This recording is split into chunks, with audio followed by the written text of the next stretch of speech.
Our philosophy today is beyond organic. For example, our dairy farmers are not only organic, their dairy herds are 50 cows or less. The cows have names. The farmer is able to spend time with each one of his animals, making sure they have the best care in the best condition to make sure they can produce that healthy food for the end consumer and also for the welfare of the animal.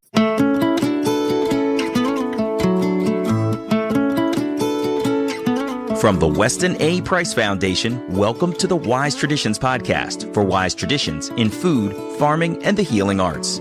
We are your source for scientific knowledge and traditional wisdom to help you achieve optimal health.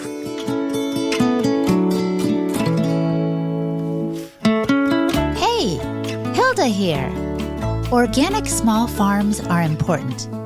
But what does it look like when these farms go beyond organic? And when they join together to feed communities as a community? This is episode 371, and our guests today are Amish farmers Leon Wengerd and Raymond Yoder Jr. Leon is the CEO of Greenfield Farms, and Raymond, who goes by Jr., is the production manager. Greenfield Farms is a certified organic farm co-op in Ohio. Today, Leon and Jr. share their vision for farming that goes beyond organic. They explain how ethical agriculture has historically been a part of the Amish culture and how they are continuing these traditions today. They get specific from the ground up, discussing soil health and what they do to ensure that it is abundant in minerals to provide the most nutrient-rich produce possible. Junior explains how his family had a conventional farm when he was growing up and what convinced him to make the switch to regenerative ag as an adult. Together, they discuss the Greenfield Farms co-op that they established and the special care and high standards that the Amish bring to their work on the farm.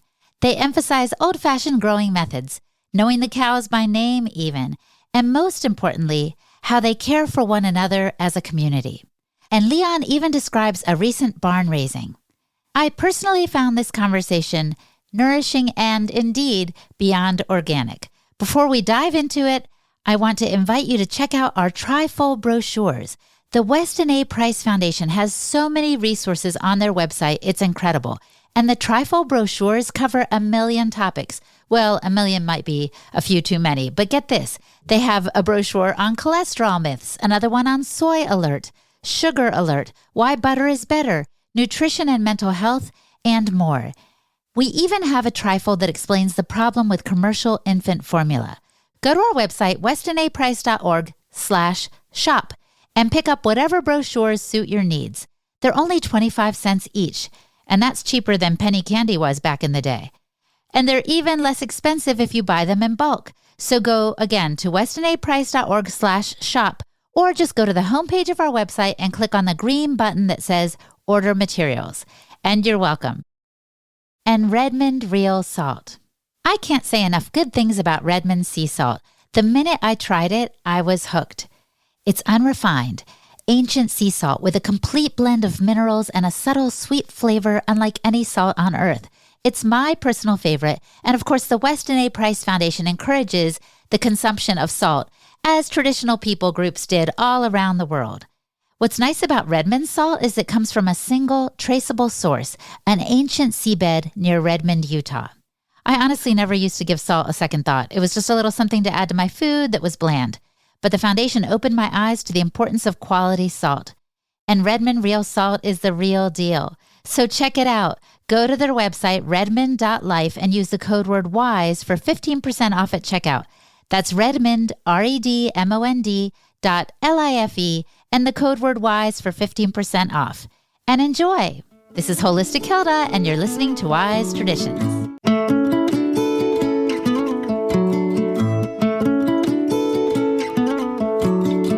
Welcome to Wise Traditions, Leon and Junior. Good afternoon, Hilda. We're excited to be part of the podcast for Greenfield Farms. Hi, Hilda. This is Junior. Hey. Oh, I'm so glad you guys are on today. We are going to explore what this co-op looks like, but also learn more about Amish farming. And I want to start with a kind of typical barn raising experience. And Leon, you said you had a story you would be happy to share with me and with the listeners. Sure. So a number of years ago, one evening, as we were finishing our dinner, I stepped out the window and noticed a plume of smoke coming from behind the hill at our neighbor's farm. As we came to the scene, we were greeted by numerous fire departments arriving on the scene, but to everyone's dismay, the barn was gone. A solitary lightning strike that evening was a total destruction for the barn. But in all of the sadness of the evening, there was a sacred beauty in seeing the community come together to share their condolences in a time of sorrow. The next morning, the neighbors came again, and the plan was developed to build a new barn. By the second morning, trees were being felled in his woodlot. Sawmills were setting up to cut these trees into timbers for the new barn. 5 short weeks later, after many hours of hard labor from friends, family, and community, a new barn was erected in one day, with hundreds of people showing up just because, with no compensation, just because they wanted to help a friend in time of need.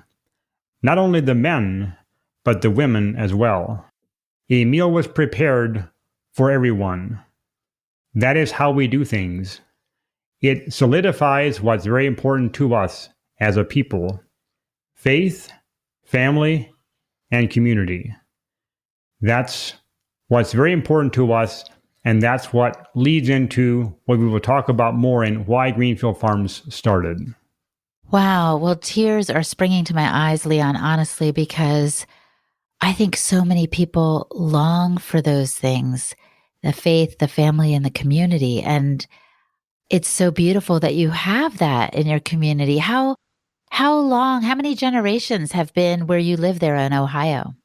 So the Amish community in Ohio, Holmes County Amish community, where we live in today, covers a tri-state area: Stark, Wayne, Holmes, actually Tuscarawas County as well, and is the largest geographical Amish community in the United States, to my knowledge. It is a important part of our local commerce, and our people, the Amish community, has been here for, as close as I can tell, 150 years. Now, Junior, are you a part of that same community? Yes, I am. And like Leon shared, the faith, family, and community are really things that we value. I had a recent conversation with a man in the community, and he said one thing that he appreciates even more than the word community is the word neighborhood. And I just really could resonate with that, the people in the neighborhood coming together when there's a neighbor that needs help. Well, I love that concept too of neighborhood. And I also have a profound respect for Amish farmers, many of whom actually feed folks I know, including our own family here in the DC area. We have a drop-off point where we pick up food from our Amish farmers. And so I just want to ask you straight up, Leon, there are so many Amish farmers. Why is that? Is this a cherished area of labor for the Amish? Our agricultural history dates back to our ancestors that were farming the alpine meadows of the Swiss Alps. It's who we are. It's what we do. So you mentioned, Leon, skills being passed down. What skills are you referring to? And remember, you're talking to a city girl here. Sure. Many of those skills include animal husbandry, utilizing animal waste for fertilizer in growing healthy crops, and being good stewards of our land and resources, and providing work for the family, and going back to God's instruction to Adam, earning your bread by the sweat of your brow. That is an important part of who we are. The practices you're describing, that of animal husbandry, I feel like there was a shift when fertilization, the artificial chemical fertilizers were introduced after World War II. And did the Amish begin to incorporate those into their farming practices? Did things shift at that time? Yeah, so in the 1900s, right after the turn of the century, the Amish community was farming very similar to their non-Amish neighbors. The onset of the tractor and the automobile changed a lot of things in the world today. Our people then started making a separation, and they chose to continue farming with horses and still use horse and buggy for transportation even today. As the decades, World War I, World War II went past, the gap became greater. The onset of the chemical revolution in the 1950s still impacted many of the Amish community farmers. Suddenly, there were solutions to weed control and pest control they never had access to before. And many of our people started using these in the very early stages before quickly realizing the harmful long-term effects of using these chemicals. So they did notice a fallout they did notice harmful effects as a result of using these chemicals, eh? Yes, they did. And a combination of education and a better understanding of the soil led into many of the practices that Junior will be telling us about of how we farm today to practice the faithful land conservation, land stewardship, and raising good, healthy food and animals for people like you, the end consumer. Yes. Well, talk to us about that, Junior, then. Talk to us about how the land can be farmed in such a way that we do steward it properly and we preserve it and regenerate it, in effect. Sure. So my thought goes to the way that we do our rotation on our farms. Number one, we have a 4-year rotation. A lot of our farms do grow hay and legumes along with small grains and corn crops. And the important thing here is to apply the nutrients back to the soil that we, so to speak, harvested and sold off. So if we look at those nutrient applications in sustainable regenerative farming, calcium is the king of nutrients, along with a host of other minerals that need to be balanced in the soil in order to have optimal soil health. So when we think about soil health, there's 3 things that we need to look at, and that is the chemical portion, the physical portion, and the biological portion. And if we correct that chemical portion, the other elements will come into balance and it will increase our soil health and our crop health. But Junior, people didn't used to analyze the soil, right? Leon was talking about, your ancestors on the Swiss Alps. Like they weren't like, let me measure the level of calcium in the soil. They were just doing it, right? But is this a modern innovation that is helpful as we look to balance the soil? It is. You could consider it or call it a modern innovation. It started in the soil balancing philosophy that we follow, started in the 30s. So you mentioned right after World War II, there was a professor at the University of Missouri. His name was Dr. William Albrecht. And he did a lot of studies on what does it take to have a balanced soil. And he did a lot of those studies by actually grazing sheep on different soils that he had analyzed and balanced differently. And so he used that to help him determine what a good balanced soil looks like. I see. And so that philosophy has been handed down, and we have adopted that method of soil balancing, and we see it being very practical and economical for the farmer to do. So what we do here at Greenfield Farms is we help our producers with that education, taking the soil samples, sending them off to Brookside Laboratories, does our analysis, and then we custom blend soil nutrients, including the trace minerals, boron, copper, zinc, manganese, so on and so forth, to each specific field, so that we're not applying fertility using what I call a shotgun approach. Mm-hmm. We're applying the nutrients that are needed to balance the soil to grow optimal crops, each specific crop a little differently. I understand. Wow, it sounds very, very unique. If I could interject, Hilda, what Junior is referring to is our in-house soil amendment program at Greenfield Farms. It is a critical link of supplying the end consumer with a healthy, safe product that is shelf stable and has shelf life and is not only organic, but is also healthy. I know what you mean, Leon, because I've interviewed a lot of farmers who say a carrot today is not the same as a carrot 50 years ago. And what they're referring to is the soil in which it is grown.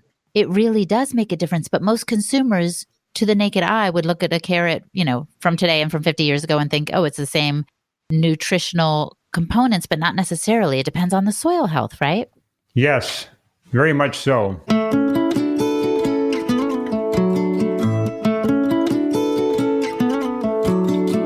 Coming up, some background on why Greenfield Co-op began. And Leon and Junior talk about what makes produce, produced in a regenerative way, superior to similar food in the grocery store. You're listening to the Wise Traditions podcast from the Weston A. Price Foundation. We pause now to recognize our sponsors. Serenity Farm Bread, a crust above the rest. Serenity Farm Bread is made with quality, organic ingredients and is properly prepared with no substitutions, like GMOs. The bread is hand-shaped, true sourdough baked in a wood-fired brick oven and shipped to your home. Serenity offers breads, cookies, and focaccia. The products are flavorful, chewy, and a crust above the rest, indeed. Our family recently fell in love with their garlic focaccia and spelt sourdough loaves. So delicious. And Serenity prepares all of their foods according to ancient traditions. Sourdough, as you may know, is a process of fermentation using naturally occurring microbes. Serenity Farm Bread uses wild yeast and lactobacillus bacteria as the culture to ferment the grains like wheat, rye, and spelt. During the process, which takes many hours, the grains are broken down and complex carbs become more digestible simple sugars. Proteins become amino acids. Gluten is neutralized into a more digestible form. Everyone benefits from this alternative to commercially produced yeasted breads and sourdoughs. But this is especially good for those who struggle with balancing blood sugar, with managing their weight, and for those who have an apparent wheat or gluten intolerance.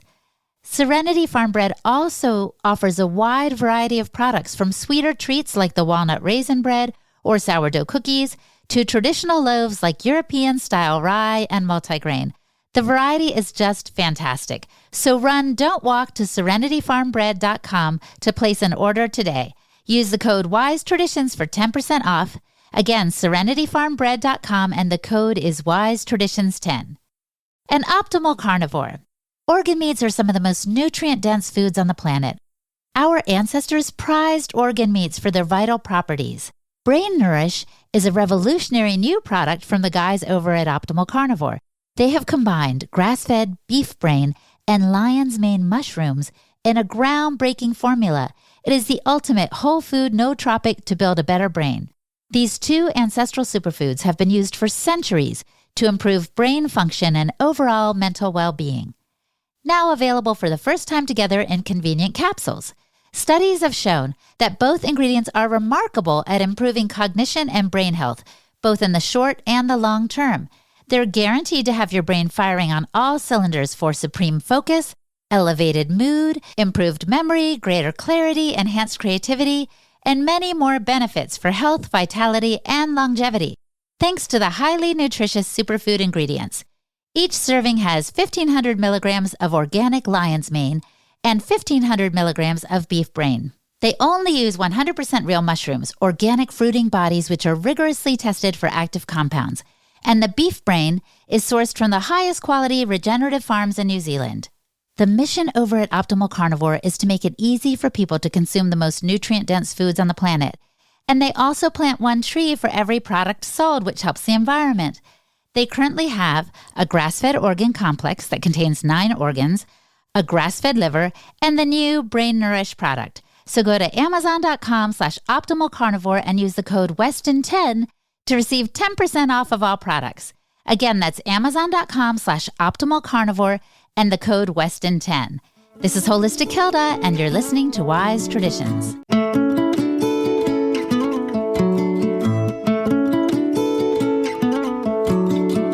So, Junior, you just mentioned the Greenfield Farms Co-op. Explain to me why it was established and when. Sure. Greenfield Farms Co-op was established in early 2000, like 2002 was the first meetings were held. And the reason for the co-op to become established was the diminishing amount of small family farms in our community. So there was a group of farmers and businessmen from the community that observed that happening here. So they saw that there was less and less farmers, and they had the question, what can we do about it? What's the reason? And they discovered that it was due to not having a way to get their product to the end consumer in an effective way. So they did some research in the marketplace. They actually hired a company to do some research, and they found that there was a small percentage of people that were willing to pay a premium for a product that they could trust, that was safe and healthy, and they like to buy from people that they trust. They went back to their community, back to our community, and found that we have what it takes to produce that product. We have the land, we have the people, we have the labor, and we have the skills to produce that high quality product that we now offer. And when you say high quality, I can hear it from the commitment that you all have to producing that nutrient-rich soil, particular to each vegetable and so forth. I can't help but think, does this make it out of reach financially for the customer? Because people always complain about how expensive organic meat and produce is. We produce product on small family farms, and we put a lot of hard work and effort into growing the best quality product at a price that's affordable. And we are very competitive in the marketplace compared to other organic products available. Well, that's good to hear. And also what we often tell people is the investment is worth it, because you will maybe pay a little bit more at the farmer's market or at the grocery store for the quality products, but in the end, you save on medical bills. So, Hilda, one other aspect of the co-op being launched in 2003, there was no plan to be a cooperative that only raises organic product. But in the early days of the founders were discussing production standards for our member producers, and in so doing, quickly discovered that the standards were right up next to organic standards. So instead of recreating the wheel, they adopted the organic certification standards, which gives the end consumer the assurance that this crop and food was raised in a safe, ethical manner and is safe for his consumption and is healthy for his family. But our philosophy today is beyond organic. For example, our dairy farmers are not only organic, their dairy herds are 50 cows or less. The cows have names. The farmer is able to spend time with each one of his animals, making sure they have the best care in the best condition to make sure they can produce that healthy food for the end consumer and also for the welfare of the animal. And we see a going trend, especially in the last decade. Organic is rapidly becoming a commodity. Local is very important, and that is our reason for the term and the trend toward the beyond organic movement where we are today.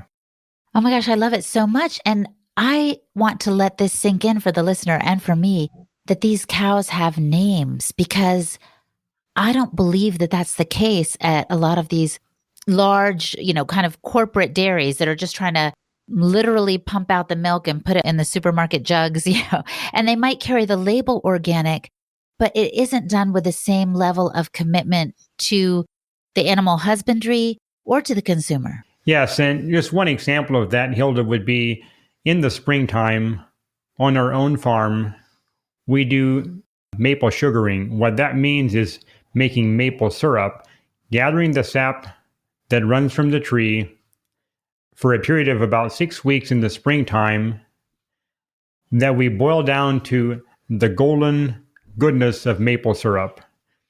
And we have a team of draft horses that are named Jack and Jill. We hitch them to a small cart with a trailer, and the family, as a family, my wife Rhoda and I have 8 children. We go out to the woods and we take buckets and we gather the sap. We bring it into the sugar shack, and it's a family event of boiling down this sweet water to the golden amber syrup that is then used for our own consumption as well as for the neighbors, family, and friends, and the larger producers. They sell it to the stores like Whole Foods, Kroger, and so on. Wow, I'm just picturing too, Leon, a lot of folks now talk about the energy of things, how you can feel kind of the spirit with which something was prepared, and what a contrast between that beautiful golden maple syrup you all make available to the consumer with just the Aunt Jemima kind you might buy at the supermarket. Like, it's night and day in terms of the care, the attention, the love. Jack and Jill being a part of it, and all of your children. I'm very warmed by the image that's coming to my mind. Junior, can you tell us a story from your farm and what that is like as well? We started growing organic vegetables on our farm there at home, our family, in 2015. And we grow 16 acres of organic vegetables that are marketed through the co-op here. My wife, Ruth, and our 4 children, Eva, David, Isaac, and Sarah, help on the farm there. We do hire some help that help us with the picking and the packing of our vegetables. We do the field work is done by our horses, Ben and Bob and Sonny. The third one that we use when we're plowing or working the soil. As a general rule, we have Ben and Bob in the wagon to bring our harvest into the packing house. Well, I want to ask both of you, was there ever a time when you were like, oh, we are doing it really the hardest way? If we could only just, spray a few pesticides, we wouldn't have to spend so much time weeding by hand. Or a time when you just think, this is really just more work than we bargained for. Yeah, absolutely. So there are certainly times in the heat of the day that happens, but in the end, the rewards are always bigger than what that little temptation is to sacrifice our belief in not using chemicals and having top quality products. So I'll give you a little story. When the first time, I grew up on a conventional produce farm. My dad grew about the same amount, 16, 20 acres of conventional vegetables. And so I grew up picking green beans and strawberries on hands and knees. And we always applied chemicals when I was growing up. And so the first time that I was to a Greenfield Farms crop walk, where we get our growers together and we talk about management practices that can be done on an organic, holistic farm to help with pests and diseases. And at that crop walk, we were walking through the field of zucchini. And the zucchini were they had a lot of cucumber beetles. Cucumber beetles are a real vector in vine crops. There was a lot of cucumber beetles in that zucchini planting, but I hardly noticed any damage. And it just made me wonder, are these, and we've seen it again and again, that if we focus on soil health and plant health, we have better immunity towards pests and diseases. So those rewards are what we look for. And is that what inspired you to switch from conventional to or more regenerative agriculture? It really is. Yeah, it makes sense. It makes sense. It reminds me of in conventional medicine, we might take a drug to tamp down some symptoms, but if you take the time to look for the root cause of an issue you might be having, it's more work. But if you address that, it's better for you in the long run. Absolutely. So I want to ask you, are there co-ops like this worldwide, or is Greenfield Farms the only one of its kind? Yes, there are co-ops worldwide. There are co-ops similar to Greenfield Farms in Indiana, Pennsylvania, Wisconsin, and I'm sure there's many more. Many of those are connected to dairy in some shape or form. Out in California, there's nut cooperatives. It works more than just in a selling way. So Greenfield Farms, the produce side and the dairy side is all a cooperative of farmers coming together to market their product. But it is also part of a buying co-op on the soil amendment side. So by pooling our resources, we can collectively get better pricing by purchasing volume or bulk fertilizer and trace minerals for this organic soil amendment program that we have. So the cooperatives are definitely a very common thing, but are also a vital part of maintaining our family and community. And do you think, Junior, is this a part of the solution for saving farms, the small farm? It might not be the solution, but I think it's a solution. I really, truly believe we are achieving our goal. We are achieving that model by continuing to market products for our plain farmers. So adding to that, in many of other things today are also making a positive impact on saving farms. Farm markets, direct marketing of product, and many others that farmers are doing today. A CSA program, some people do direct marketing on meat and other products as well, all with the end goal of keeping the family on the farm. Love it. I love it, because without farms and without these small farms, we're not going to get the quality of the food that we need. When really without food, we won't continue living.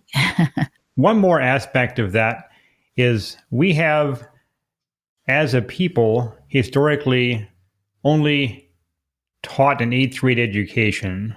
So we enter grade school and we graduate at 14 years old. And many times people from the outside ask the question, so does that where education stops? And we believe in further education like many other people in the world today. We only believe in doing it a little differently. And that's one of the benefits that our agricultural heritage has helped us in many ways. As the children graduate, they were automatically working on the farm. They learned the skills of animal husbandry and land stewardship. Even in our cottage industries, like my family, after I worked on my uncle's farm for a couple of years, after I graduated school, I entered my family's metalworking company where we manufactured horse-drawn farm machinery. And we learned the skills of business from sales and marketing to manufacturing and production, engineering and design. All of that was part of that continuing education that is such a vital part of Amish family life. I'm just so glad you mentioned that, because I think a lot of our listeners are aware that education is not confined to a classroom with books. Mm-hmm. There is so much that we can learn from life and hands-on training as you all are preparing the next generation to have their own businesses and their own livelihood. Yes, and one of those benefits of doing that and exposing our children to other opportunities of education, be it woodlot management, which is something that we do at our home because we have our maple syrup program, we have a timber management program, and through this, my two oldest sons, Louis and John, are now 17 and 15, became very interested in raising shiitake mushrooms and harvesting their own logs, inoculating them, and learning the art of growing mushrooms, growing healthy mushrooms for not only our family, but our friends and our neighbors and beyond. It's part of that education program that can continue after they graduate 8th grade. Wonderful. One more comment, Hilda, on our dairy program. Our dairy program was launched in 2018 with a strong emphasis on what do we have to offer in supplying or connecting to the customers that are looking to buy a raw milk in the state of Ohio. And as many of you know, there are some states that permit the sale of raw milk, but Ohio is not one of them. So our way of processing milk is a low temperature, vat pasteurization, non-homogenized milk, which results in a cream top and is the closest to the raw state of milk as possible and still being legal in the state of Ohio. This is bringing a smile to my face. You know, we're big fans of raw milk here. As a matter of fact, there is a website and a campaign that we have for real milk. The website is called realmilk.com, and we're trying to make it so that raw milk would be legal in every state. But in the meantime, it sounds like you're offering a wonderful product that is as close to raw as possible. Yes. And this milk is being marketed along the Eastern Seaboard in the Whole Foods stores.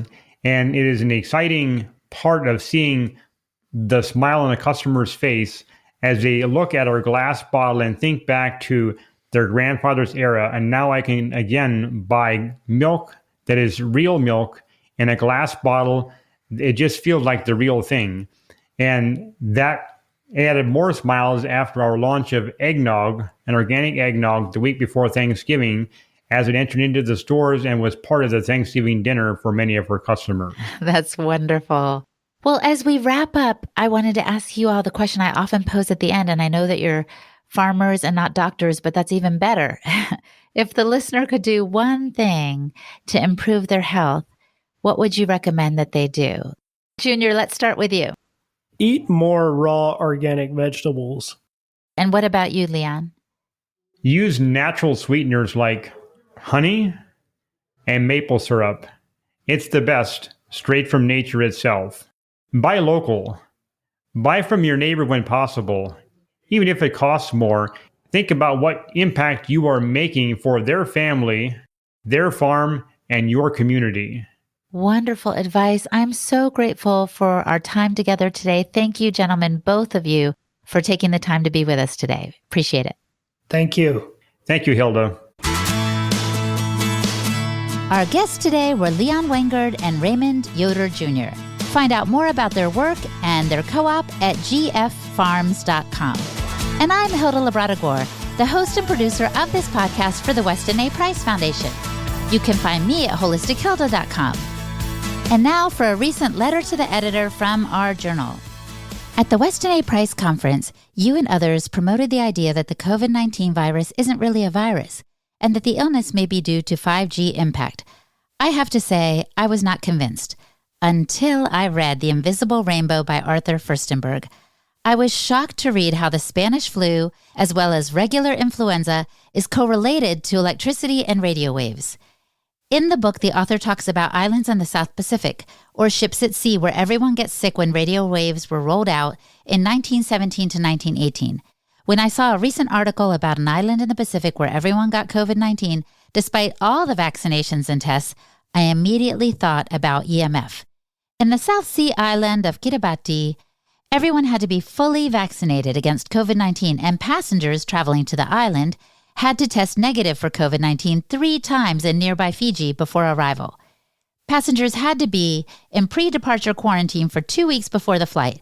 Despite these measures, 2/3 of the travelers, that's 36 of 54, tested positive for COVID-19, even though it was then clear that quarantine and testing didn't work. Kiribati declared a state of disaster and quickly instituted COVID-19 restrictions, including lockdowns, curfews, and quarantine sites. Maybe it was EMF? ? Jackie from Texas, thank you for your letter. It really does give us pause to consider what's really at play here. Thank you so much for writing us. You too are invited to write us a letter to the editor. Simply write us at info@westonaprice.org. Write letter to the editor in the subject line on the topic of your choice. And thank you for listening. Stay well, my friend, and remember, all shall be well, and all shall be well, and all manner of things shall be well. On behalf of the Weston A. Price Foundation, thanks for listening. We have many free resources to support you on your health journey. Visit westonaprice.org to find podcasts, articles, videos, and more. You can also find a local chapter near you for help in finding sources of great food. We invite you to support the Foundation's mission of education, research, and activism by becoming a member. Thanks again, and take care. Wise Traditions is a project of the Weston A. Price Foundation for wise traditions in food, farming, and the healing arts. The content on this podcast is provided for informational purposes only and is not intended to substitute for the advice provided by your doctor or other healthcare professional. It is not intended to be, nor does it constitute healthcare or medical advice.